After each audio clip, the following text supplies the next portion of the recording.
Before you begin, remove 7 of the rubber inserts and the stand bottom cover. Removal.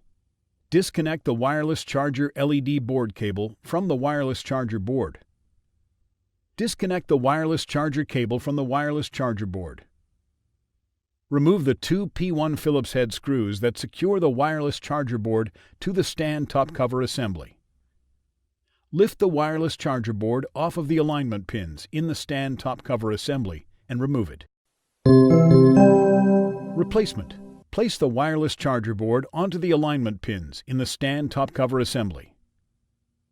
Replace the 2 P1 Phillips head screws to secure the wireless charger board to the stand top cover assembly.